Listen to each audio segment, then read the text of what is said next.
You've tried the obvious stuff. You cut back on coffee. Maybe you canceled Netflix or you deleted the DoorDash app from your phone, but you're still not saving any money. Here's the truth. Most budgeting advice is recycled and boring and feels like you have chains on your arms and you don't get to do anything fun. What you actually need is some creative and fresh budgeting hacks that'll actually allow you to save money and doesn't feel like punishment. Hi, I'm Jacob Wade from Lunch Money. I'm a financial coach, and today I want to flip traditional budgeting advice on its head, and I want to share 10 underrated and creative budgeting hacks that you probably haven't tried, but you definitely should. We're not talking make your lattes at home and all that kind of stuff. We're talking about simple, creative hacks that can help you hack your brain and your spending habits to help you save more money and actually stick to your budget. So let's get into it. All right, the first hack I'm calling the rule of one. The idea is if you're going to make a purchase, for every $100 that purchase costs, you have to wait 1 day. So for example, a $30 shirt, you wait about 8 hours. Let's say you split it down and you wait 8 hours before you could actually purchase that shirt. $250 pair of headphones, which would be sweet, you gotta wait 2.5 days before you can buy them. You wanna get a new $1,000 couch, that's a 10-day waiting period. The idea is to create an intentional pause that's measured by the amount of money you're going to be spending. And after waiting that time, if you still want the thing, go for it. But 9 times out of 10, you might think twice or find it cheaper somewhere else or realize I don't actually need that thing and I really need to save money more than I need this pair of headphones. Remember, the rule of one means for every $100, wait 1 day. All right, hack number 2 is to take all of your shopping and fun money, stuff that's not essential but you want to go spend money on, and preload gift cards. Like literally get like a Visa gift card and preload the money on there. It's kind of like a digital cash envelope in a way, but it requires that you use this separate card for non-essentials. So for example, if you want to only spend $150 this month on restaurants, preload a Visa gift card, literally write restaurants in permanent marker on the gift card and only load $150 to it. You're gonna have to keep track of the balance because you don't want to go to the restaurant and overspend, but the idea is you've got $150 there. So if you're getting takeout, if you're going through the drive-through, if you're gonna go sit down at a restaurant, you're gonna pull out this card. Literally leave your debit or credit card at home. It will force you to only use the money that's on that card. And this is best for those kind of impulse, problem categories like restaurants and shopping and even online shopping. Just have these things preloaded onto a debit card and you won't have any problem sticking to that budget because you literally can't spend more than is on that card. And one thing I like about this hack is that you can still save money and you'll stick to your budget, but you don't have to track every little swipe of your card. It's, I got this total balance, and every time it gets swiped, it'll tell me what I have left over, and it just automatically helps you keep track and stay on track for that specific budgeting category. All right, now everybody knows it's smart to check your budget, once a week, once a month. Stay on track if you are doing this with like a spouse or a partner to have budget check-ins on a regular basis. But I want to take this a step further and actually add to your calendar a check-in specifically, unlike like a weird day, by the way, check-in specifically for problem areas. So let's say on Tuesday afternoons, you're going to check in and log into your budget and literally only look at categories like Amazon shopping or Target or restaurant spending, those problem areas that we just talked about. If you create these sort of triggers, it will help you go, okay, here's where I'm at right now. Let's make sure by next week I'm not overspending. And if you did overspend in an area, you can quickly make an adjustment to another area of your budget. But the idea is sort of a pattern disrupt, right? You just going about your life, you're going to regularly spend a certain amount of money. But if you start to disrupt that pattern, like I said, on like a Tuesday afternoon or like a Wednesday night, then you can make sure that you're keeping a very close eye on some of those problem spending categories. And it makes you hyper aware of every time you're about to go swipe the card on one of those spending categories, you might think twice. So getting that sort of pattern disrupt scheduled check-in on yourself in those problem areas can help you save money. One little bonus hack on problem spending areas, just be more emotionally honest about why you're spending in those categories by literally renaming them. Something like spontaneous purchase or mood swipe, or like literally just label the category that. If you spend money when you're bored, then you'll be a little more honest about when you spend in those categories and start to cut down on that spending naturally. Now, this is one of my favorite budgeting hacks, but it's measuring your spending in time, not in dollars. Because typically your time is worth something. If you get paid an hourly wage or even in a salary, the hours you work have a number attached to them. So you're literally trading your time for dollars, and then you trade that dollars for stuff. But if you start to measure in time, you might rethink some of those larger purchases. So an $80 dinner out is 5 hours of work if you make $16 an hour.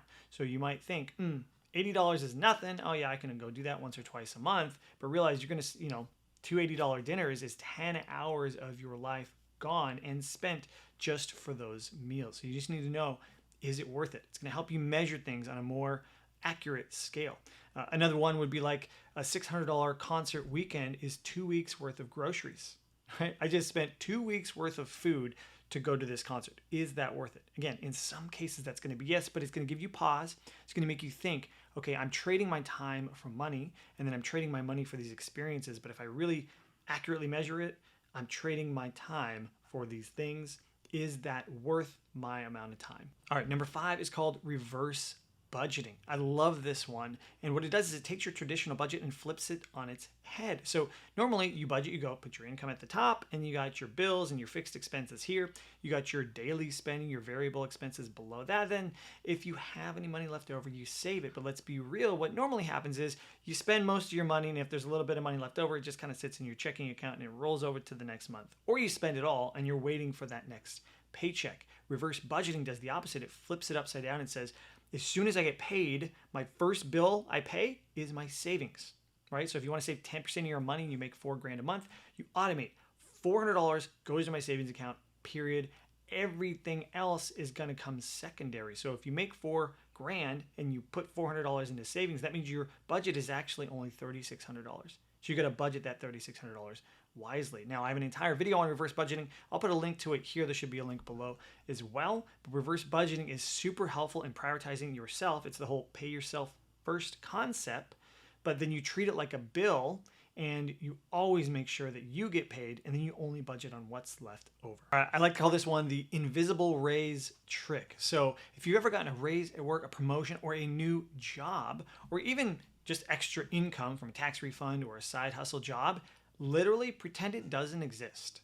Like pretend it's still the old you, working that same job, making that same amount of money, living on that same budget and those income limitations. All the extra money can go into savings, at least for a little while. So for example, if you get a 10% pay raise, say you were making $4,000 a month and now you're making $4,400 a month, well, that extra $400, just pretend you're living on $4,000 and put that $400 automatically into savings, at least for the next 3 months, for example. You'll quickly save $1,200 and you'll still live on that old lifestyle.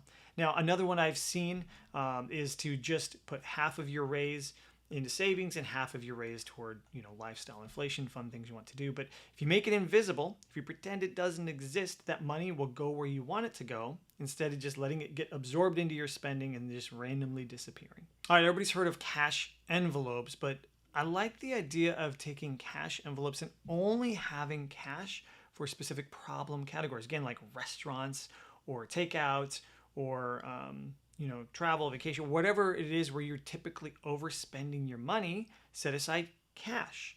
And that cash causes friction, right? It's annoying to pay with cash. You're going to sit down with the restaurant. Oh yeah, I got to pull out my little cash wad and pay cash and make sure that I stick to it because I don't have any extra. I got to make sure I account for the tip. That level of friction is actually the key. It's not the physical cash. It's the kind of the hassle of the whole thing and the mental accounting and having to do that. That friction will help slow you down, make you make better purchasing decisions, force you to stay within that budgeted amount, and you'll spend less when you do go out. So if you do go to a restaurant, you go, I've only got this $75 for the month. I'm not going to get all the things and add 2 drinks like I normally do. I'm just going to be a little more frugal. We're going to do the combination. We're going to split the meal, whatever that is. So using cash just specifically in your problem spending categories, digitize everything else, automate all your bills, all that stuff, but cash just for those problem spending areas can help you save money due to that friction of just physically using the cash itself. All right, I guarantee you haven't heard of this one before. Create spending personas, meaning literally there are 2 versions of you. There's going to be a weekday you who is organized and on task and on budget and doesn't frivolously spend, just sticks to the budget, sticks to the plan, goes to work, does what they need to do. And then there's weekend you that gets out, has a little fun, and has some fun money set aside in the budget. But if you have these two personas, when you're in that weekday persona, you go, oh, well, weekday me doesn't blow money on takeout because I'm too lazy to cook.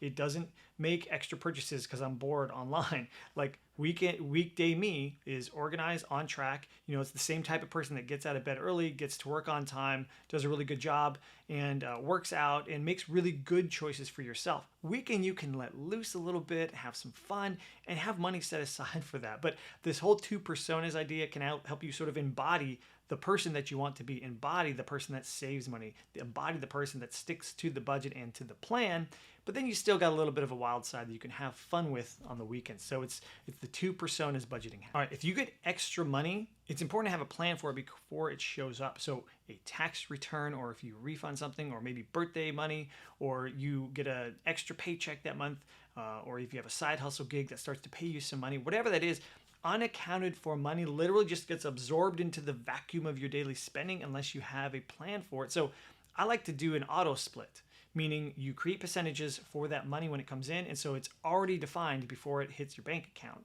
An example split could be 50% of it goes straight into savings, 30% of it maybe goes to something fun, and 20% goes to maybe debt payoff, one of your financial goals. So for example, if you get a tax refund of $1,000 and you weren't really expecting that, you would immediately put $500 into your savings.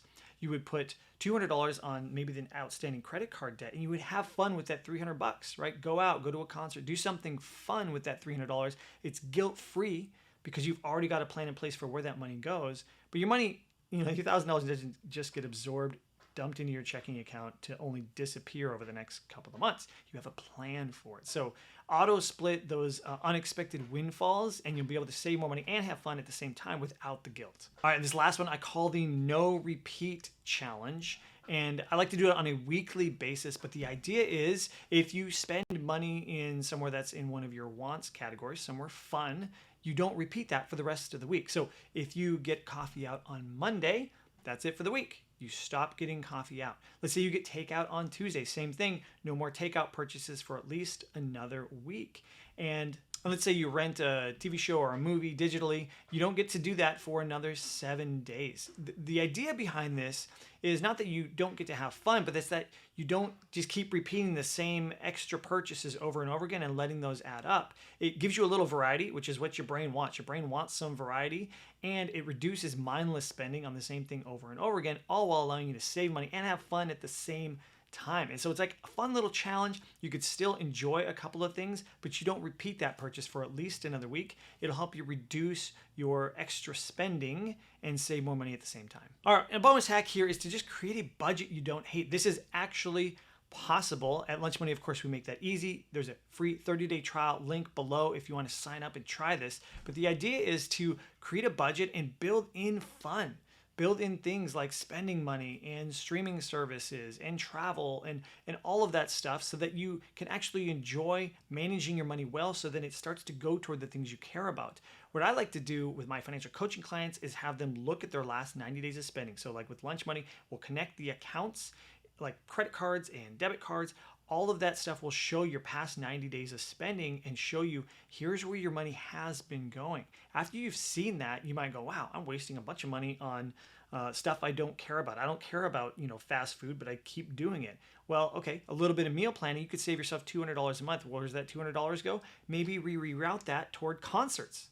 Way more fun, right? So you're still spending the same amount of money, but you're enjoying your money way, way more than if you weren't looking at the data. So again, if you want to try this out, there's a link below, 30-day free trial to Lunch Money, so you can look at your spending, make better decisions, create a budget that you don't hate, and putting your money toward things that you actually enjoy can help you save more and have fun at the same time. If you like these budgeting hacks, you're gonna love these frugal savings tips to help you save more money while still enjoying your life. I made an entire video on it right here.